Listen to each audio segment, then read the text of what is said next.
मुहर्रम से पहले सीएम विजय थलापति का सबसे बड़ा ऐलान ऐसा कि खुशी से झूम उठे तमिलनाडु के मुसलमान। विजय थलापति के ऐलान के बाद मुसलमान ही नहीं बल्कि हिंदुओं ने भी दिखाई मोहब्बत। जिस गांव में सिर्फ एक मुस्लिम परिवार, उस गांव के हिंदू भी मनाएंगे मुहर्रम का त्योहार। विजय के 5 बड़े फैसलों के बारे में जानकर आप भी हो जाएंगे हैरान और कहेंगे वाह, मुख्यमंत्री हो तो ऐसा। जिस राज्य में सालों से हिंदू और मुसलमान मिलकर त्योहार मनाने की परंपरा रही है, वहाँ के मुख्यमंत्री विजय थलापति ने मुहर्रम से पहले ऐसे कदम उठाए हैं जिनकी चर्चा गांव-गांव और शहर-शहर में हो रही है। सुरक्षा से लेकर सुविधाओं तक सरकार पूरी तैयारी में जुटी दिखाई दे रही है। और सबसे दिलचस्प बात यह है कि तमिलनाडु के कई ऐसे गांव हैं जहां मुस्लिम परिवारों की संख्या बेहद कम है, लेकिन मुहर्रम के मौके पर हिंदू परिवार भी पूरे सम्मान के साथ इस परंपरा में शामिल होते हैं। यही वजह है कि एक बार फिर तमिलनाडु की गंगा जमुनी तहजीब लोगों के बीच चर्चा का विषय बनी हुई है। तमिलनाडु की सत्ता संभालने के बाद से ही मुख्यमंत्री विजय थलापति लगातार ऐसे फैसले लेते रहे हैं जिनकी चर्चा सिर्फ राज्य तक सीमित नहीं रही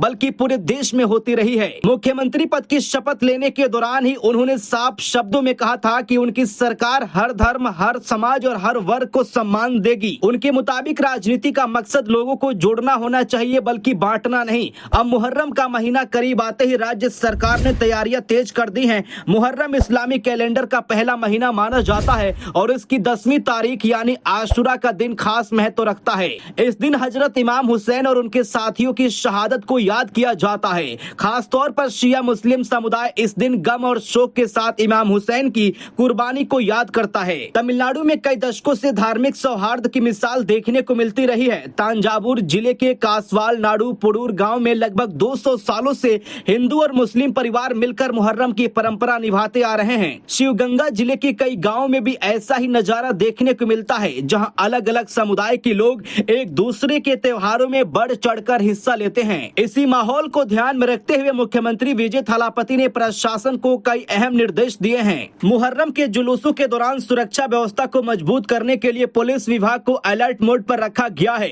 संवेदनशील इलाकों में अतिरिक्त पुलिस बल तैनात करने के निर्देश दिए गए हैं ताकि लोग बिना किसी परेशानी के अपनी धार्मिक परंपराएं निभा सकें। जिन रास्तों से ताजिया और जुलूस निकलेंगे वहां साफ सफाई, पीने की पानी और यातायात व्यवस्था पर विशेष ध्यान देने को कहा गया है। आपात स्थिति से निपटने के लिए एम्बुलेंस और मेडिकल टीमों को भी तैयार रहने के निर्देश दिए गए हैं। प्रशासन को यह भी कहा गया है कि किसी भी तरह की लापरवाही नहीं होनी चाहिए और जरूरत पड़ने पर तुरंत सहायता उपलब्ध कराई जानी चाहिए। इसके अलावा निगरानी व्यवस्था को मजबूत करने के लिए कई स्थानों पर सीसीटीवी कैमरों की संख्या बढ़ाने और कंट्रोल रूम को सक्रिय रखने की तैयारी की जा रही है। अधिकारियों को लगातार स्थिति पर नजर रखने के निर्देश दिए गए हैं ताकि त्योहार शांतिपूर्ण माहौल में संपन्न हो सके। विजय थलापति को लेकर अक्सर ये कहा जाता है कि और चर्चा होती रहती है कि वह सभी धर्मों के प्रति सम्मान का भाव रखते हैं। कई मौकों पर वह मंदिरों में भी नजर आए हैं और मुस्लिम समुदायों के कार्यक्रमों में भी शामिल हुए हैं। उनकी राजनीति का केंद्र धार्मिक सौहार्द और